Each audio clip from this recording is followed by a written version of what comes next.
Gaming, online gaming खास तौर पर लेके कई सारे कंसर्न एक के बाद एक घटनाएं सुनने में आती हैं। अच्छा नहीं लगता। छोटे बच्चे हैं या मिड एज बच्चे हैं जहां पर वो चोरी कर रहे हैं या गलत वारदातों में दिखाई दे रहे हैं, जान पर एक दूसरे की बनाती है। यहाँ पर कुछ घटनाएं ऐसी जो मन को व्यथित कर देती है। लेकिन कुल मिला के ऑनलाइन गेमिंग को हमें समझना होगा कि उसका एक बच्चे की मेंटल हेल्थ पर या इनफैक्ट बड़े भी उसका शिकार होते हैं, लेकिन फिर भी वो एक हद तक समझते हैं क्या असर पड़ता है और क्या इसके साइड इफेक्ट्स है। तो बातचीत जारी थी, इसको आगे बढ़ाते हैं। ललित साहब, जो मैं बात कर रहा था कि चाइना का अगर हम उदाहरण लें, उन्होंने समझा इस चीज को कि ये चीज अच्छी नहीं है उनकी यंग जनरेशन के लिए। उन्होंने बाकायदा उस पर एक स्ट्रिक्ट नियम बनाया, उसे वीकेंड पर रिस्ट्रिक्ट कर दिया, उसके भी घंटे तय कर दिए, कंपनियों के लिए अलर्ट जारी कर दिया।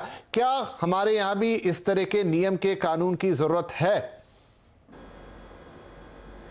सर, मुझे लगता है बहुत ज्यादा जरूरत है, क्योंकि देखिए आज हमने बच्चों को आज़ाद कर दिया है, हर बच्चे के हाथ में मोबाइल दे दिया। कोविड में जो ऑनलाइन एजुकेशन शुरू हुई तो हर बच्चे के हाथ में मोबाइल आ चुका है और उसके पास फ्रीडम है, वो कुछ भी खेले। लेकिन वो कुछ भी खेले उससे पहले गवर्नमेंट को ये ज़रूर कुछ रूल्स बनाने चाहिए। अब देखिए जैसे आज पबजी की बात हो रही है, सर हमारी लाइफ कोचिंग में एक रूल है WLF। Now what is WLF? आप अपनी जिंदगी में जो भी देखते हैं, W is watch, L for listen and F for feel, कि आप जो भी देखते हैं, जो भी सुनते हैं और जो भी महसूस करते हैं आप वैसा करना शुरू कर देते हैं। सो अगर हमारे बच्चे ये देख रहे हैं कि वाह किसी को गोली मार के बहुत मजा आ रहा है, किसी को शूट कर रहे हैं तो वो जो ब्लड निकल रहा है उसमें सेलिब्रेशन हो रहा है, तो हम अपने बच्चों के सबकॉन्शियस माइंड में क्या डाल रहे हैं? मैं तो ये कहता हूं जितने भी NGOs हैं, अगर वो सभी मिलकर हम सभी किसी भी तरीके से भारत सरकार के पास ये आवाज उठा सकें कि हम अपने बच्चों को क्या दे रहे हैं।